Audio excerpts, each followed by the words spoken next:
সনাতন শিক্ষাতে আপনাদের সবাইকে স্বাগত জানিয়ে আমি আজকের ভিডিওটি শুরু করছি। আজকের ভিডিওতে আপনারা জয়া বা ভৌমি একাদশীর মাহাত্ম্যর কথা জানতে পারবেন। আশা করি আপনাদের ভালো লাগবে। এই একাদশীর কথা জেনে আপনারাও জয়া বা ভৌমি একাদশী পালন করতে চাইবেন। জয়া বা ভৌমি একাদশী কি? মাঘী পূর্ণিমায় যে একাদশী পালন করা হয় তাকে জয়া একাদশী বলে। গরুড় পুরাণ অনুযায়ী এই একাদশীর নাম ভৌমি একাদশী। পুরাণে মহারাজ যুধিষ্ঠির ও শ্রীকৃষ্ণ সংবাদে এই একাদশীর মাহাত্ম্যর কথা লেখা আছে। চলুন তাহলে শুরু করি। জয়া বা ভৌমি একাদশীর মাহাত্ম্য। মহারাজ যুধিষ্ঠির শ্রীকৃষ্ণের কাছে জয়া বা ভৌমি একাদশীর কথা জানতে চেয়েছিলেন। তখন শ্রীকৃষ্ণ মহারাজ যুধিষ্ঠিরকে বলেছিলেন, মাঘী পূর্ণিমার এই তিথিটি হল সর্ব পাপ নাশিনী, পবিত্রা, সর্বশ্রেষ্ঠা ও মুক্তি প্রদায়িনী।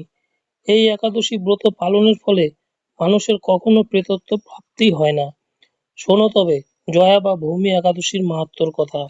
দেবরাজ ইন্দ্রের ইচ্ছা।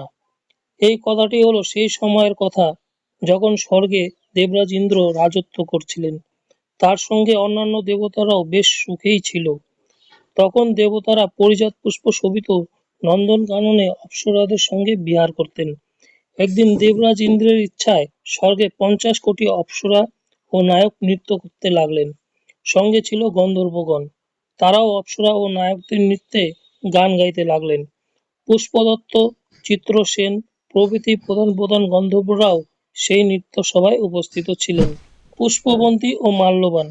চিত্রসেনের পত্নীর নাম ছিল মালিনী এবং পুষ্পবন্তী ছিল তাদের এক কন্যা। অন্যদিকে পুষ্পদত্তের পুত্র ছিল মাল্যবান। তারা দুজনেও সেই নৃত্য সভায় উপস্থিত ছিল। মাল্যবান মুগ্ধ হয়েছিল পুষ্পবন্তীর রূপে। পুষ্পবন্তীও কটাক্ষ দ্বারা মাল্যবানকে বশীভূত করেছিল, কিন্তু একে অপরের প্রতি আকৃষ্ট থাকায় তাদের দুজনের মন বিভ্রান্ত হয়েছিল।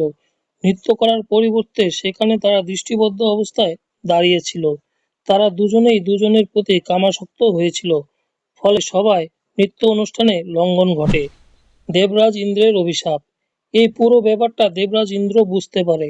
তিনি ক্রোধে পুষ্পবন্তী ও মাল্যবানকে অভিশাপ দেন যে, হে মূর, তোমরা আমার আজ্ঞা পালন করনি, তোমাদের ধিক্কার। আমি তোমাদের দুজনকে অভিশাপ দিচ্ছি, তোমরা এক্ষুনি পিশাচ যোনি প্রাপ্ত করবে এবং মর্ত্যলোকে গিয়ে তোমাদের এই দুষ্কর্মের শাস্তি ভোগ করবে। জয়া বা ভৌমি একাদশী ব্রত পালন।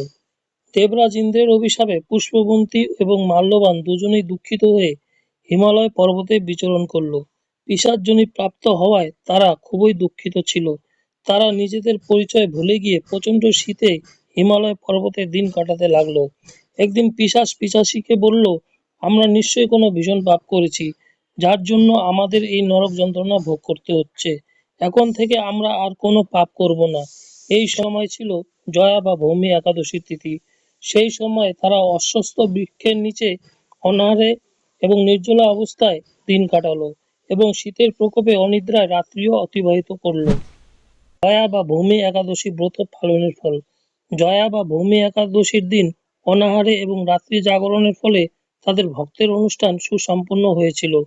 এই ব্রত পালনের ফলে ভগবান বিষ্ণুর কৃপায় তাদের পিশাচত্ব দূর হলো এবং তারা তাদের পূর্বরূপ ফিরে পেল এবং তারা পুনরায় স্বর্গে গেল। দেবরাজ ইন্দ্র তাদের দুজনকে দেখে আশ্চর্য হয়ে জিজ্ঞাসা করলেন, তোমাদের কিভাবে পিশাচত্ব দূর হলো এবং আমার অভিশাপ থেকে তোমাদের মুক্ত করলো কে? মাল্যবান বললেন, জয়া বা ভৌমি একাদশী ব্রত পালনের ফলে এবং ভগবান বিষ্ণুর কৃপায় আমাদের পিশাচত্ব দূর হয়েছে। দেবরাজ ইন্দ্র পুনরায় মাল্যবানকে বললেন, হে মাল্যবান, যারা একাদশী পালন করেন এবং যারা বিষ্ণু ভক্তি তথা কৃষ্ণ ভক্তি পরায়ণ, তারা আমাদেরও পূজ্য। এখন থেকে তোমরা আবার অমৃত পান করবে এবং পুষ্পবন্তীকে নিয়ে এখানেই সুখে বাস করবে। শ্রীকৃষ্ণ এবং মহারাজ যুধিষ্ঠির। শ্রীকৃষ্ণ আরো মহারাজ যুধিষ্ঠিরকে বললেন, হে মহারাজ, এই জয়া বা ভৌমি একাদশী ব্রত ব্রহ্মহত্যা জনিত পাপকেও বিনাশ করে। এই ব্রত পালনে সমস্ত প্রকার দানের ফল লাভ করা যায়। সকল প্রকার যজ্ঞ ও তীর্থের ফল এই একাদশীর মাধ্যমে লাভ করা যায়। এই জয়া বা ভৌমি একাদশী ব্রত পালনের ফলে মহা আনন্দে ও অনন্তকাল পর্যন্ত বৈকুণ্ঠ ধামে বাস করা যায়। ভগবানের নির্দেশ। চৈতন্য মহাপ্রভু, যিনি নিজেই স্বয়ং ভগবান শ্রীকৃষ্ণ, তিনি সধবা, বিধবা, মহিলা ও পুরুষ সবাইকে একাদশী পালন করার নির্দেশ দিয়ে গেছেন। তাই আপনি নিজে এই জয়া বা ভূমি একাদশী ব্রত পালন করুন এবং অন্যকেও এই ব্রত পালন করতে সাহায্য করুন। একাদশী ব্রত পালনের উদ্দেশ্য। একাদশী ব্রত মানে শুধু উপবাস থাকা নয়, শুদ্ধ ও পবিত্র দেহ মন নিয়ে একাদশী ব্রত উপবাস রেখে নিরন্তর ভগবানের নাম জপ, হরিনাম শ্রবণ, কীর্তন, গীতা পাঠ করে ভগবানকে খুশি করানোর চেষ্টা করানোই হলো একাদশী ব্রত পালনের মূল উদ্দেশ্য। জয়া বা ভূমি একাদশী 2024-এর সময়সূচি। 20শে ফেব্রুয়ারি 2024 মঙ্গলবার হলো জয়া বা ভূমি একাদশীর দিন এবং পরের দিন পূর্বাহ্ন 9:58-র মধ্যে পালন। আজকের পোস্টে জয়া বা ভূমি একাদশীর ব্যাপারে আমি মোটামুটি একটা আলোচনা করেছি। জয়া বা ভূমি একাদশীর কথা জেনে আপনাদের কেমন লাগলো অবশ্যই জানাবেন। না জানালে কি করে বুঝবো যে ভিডিওটি আপনাদের কেমন লাগলো। আজ তাহলে আসি, দেখা হবে আরও একটি নতুন ভিডিওতে। নমস্কার, সনাতন ধর্মের জয়।